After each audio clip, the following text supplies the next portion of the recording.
جب کوئی انسان اللہ تبارک و تعالیٰ سے دعائیں کرتا ہے اور دعائیں کرتے کرتے اس کو ایک لمبا عرصہ گزر گیا اور اب اس کو یہ دعا ناممکن لگنے لگی ہے کہ میری یہ دعا اب ناممکن میرے لیے بن چکی ہے، میرے حق میں اب کوئی فیصلہ ہونے والا نہیں ہے۔ آئیے میں آپ کو دو چیزیں بتاتی ہوں،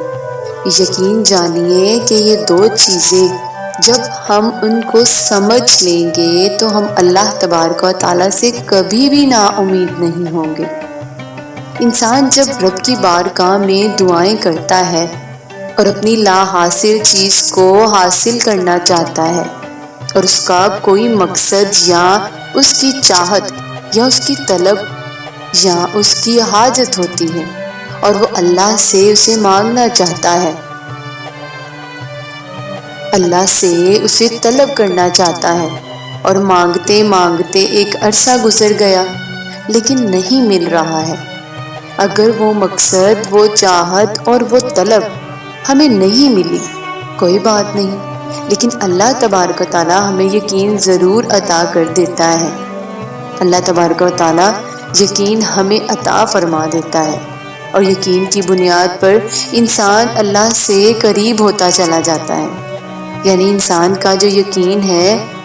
جو اللہ کی ذات پر توکل ہے اور اللہ کی ذات پر جو بھروسہ ہے، وہ اس کا اور زیادہ بڑھ جاتا ہے۔ کیا مطلب ہے کہ ایک شخص ہے، وہ اللہ سے اپنی حاجت، اپنی طلب، اپنی محبت یا اپنی ضرورت یا اپنا مقصد مانگ رہا ہے اور اللہ سے قریب ہوتا چلا جا رہا ہے۔ اب بات یہ ہے کہ جب بندہ اللہ کے سامنے آتا ہے تو اپنے مقصد، اپنی حاجت اور اپنی ضرورت کے لیے آتا ہے تو اللہ کے قریب آتا چلا جاتا ہے۔ یہ انسان کے لیے بہت بڑی نعمت ہے، اللہ کا قرب حاصل کر لینا۔ یہ انسان کے لیے بہت بڑی چیز ہے کہ ایک انسان ہے جو بار بار بادشاہ کے دربار میں جا رہا ہے، جو بار بار بادشاہ کا دروازہ کھٹکھٹا رہا ہے اور بار بار بادشاہ کے دروازے پر جا کر کھڑا ہو جاتا ہے کہ مجھے ملے گا، آج ملے گا، آج ملے گا، میرے لیے دروازہ کھول دیا جائے گا۔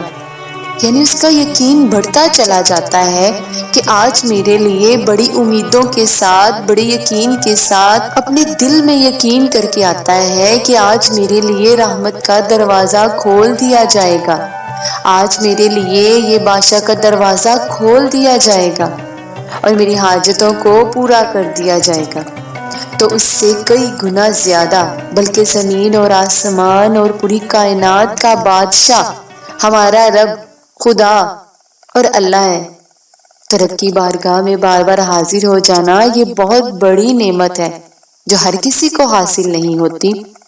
اگر کسی انسان کو کسی چیز کی ضرورت ہے اور اس کی دعا مانگی اور فوراً اسے مل گئی تو وہ رب کی بارگاہ میں حاضر ہونے سے اب دور چلا گیا، وہ اب رب کے پاس نہیں آئے گا، وہ خدا کے پاس نہیں آئے گا، بلکہ اللہ تبارک و تعالیٰ اس مقصد کو روک کر کے اپنے بندے کو اپنے سے قریب کر رہا ہوتا ہے کہ میرے بندے تو آ، روز آ، مجھے یاد کر، میرے سامنے گڑ گڑا، مجھے بڑا اچھا لگتا ہے، مجھے بڑی خوشی ہوتی ہے کہ میرا بندہ میرے سامنے رو رہا ہے۔ اور دوسری چیز، اللہ تبارک و تعالیٰ اس بندے کو صبر دے دیتا ہے، اسے صبر عطا کر دیتا ہے۔ یعنی انسان کسی مصیبت میں، پریشانی میں یا کسی چیز کے حاصل کرنے میں بے چین ہے اور کسی چیز کو حاصل کرنے کے لیے بڑا پریشان ہے اور اس کو چیز نہیں مل رہی ہوتی ہے، وہ اللہ سے مانگ رہا ہوتا ہے، رو کے سامنے گڑ گڑا رہا ہوتا ہے، تو اللہ تبارک و تعالیٰ اس کو صبر عطا کر دیتا ہے کہ میرے بندے یقیناً تیرے کو اس چیز کی ضرورت ہے اور تجھے اس چیز کی حاجت ہے اور تم اس سے مانگ رہے ہو، لیکن میری مصلحت کا تقاضا یہ ہے کہ میں تجھے یہ چیز ابھی نہیں دوں گا، اس کے بدلے میں تجھے کوئی چیز عطا کر دوں گا یا میں تجھے کل قیامت کے دن اس کا ثواب دے دوں گا۔ یا اس کے بدلے میں تیرے اوپر دوسری آنے والی پریشانی کو ٹال دوں گا۔ مصلحت کا تقاضا ہے کہ میں تجھے یہ چیز ابھی نہیں دے سکتا، میں تجھے صبر سے دیتا ہوں۔ تو ایک دن ایسا آتا ہے کہ انسان اس مقصد پر یا اس حاجت پر یا اس طلب پر یا اس حاجت پر صبر کر کے بیٹھ جاتا ہے کہ میرے اللہ کی مرضی اور میرے اللہ کی رضامندی اسی میں ہے کہ میرے لیے صبر کرنے میں فائدہ ہے، اور صبر کرنے میں مجھے میرا اللہ اس سے کئی گنا زیادہ اجر و ثواب عطا کرے گا۔ تو دو چیزیں جو انسان کو حاصل ہوتی ہیں مسلسل دعائیں مانگنے پر، اور انسان کو لگتا ہے کہ اب میری کوئی دعا قبول ہونے والی نہیں، کوئی بات نہیں، اللہ تبارک و تعالیٰ اپنی مصلحت کے تقاضے کو سامنے رکھتے ہوئے انسان کو ایک تو یقین دے دیتا ہے کہ میرے بندے تو میری ذات پر یقین اور بھروسہ اعتماد کر کے میں تجھے دوں گا، اور دوسری چیز کہ اگر کسی مصلحت کے تقاضے کی بنیاد پر اگر وہ چیز تجھے نہیں ملی، کوئی بات نہیں، میں تجھے اپنی طرف سے صبر دے دوں گا، اور اس صبر کی بنیاد پر تو اپنی زندگی گزار لے گا، اور پھر کل قیامت کا دن ہوگا، میدان حشر ہوگا، اور لوگ نفسا نفسی کا عالم میں لگے ہوں گے، اور اس وقت تو اپنے اس صبر کے پھل کو حاصل کرے گا جو تجھے دنیا میں مانگ رہا تھا، میں تجھے آخرت میں دے دوں گا،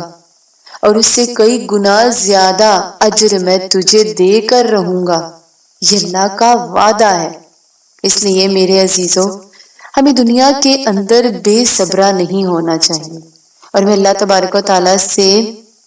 آپ سبھی کے لیے دعا کرتی ہوں کہ اللہ تبارک و تعالیٰ آپ سبھی کی تمام پریشانیوں کو دور فرمائے۔ اللہ تمام پریشانیوں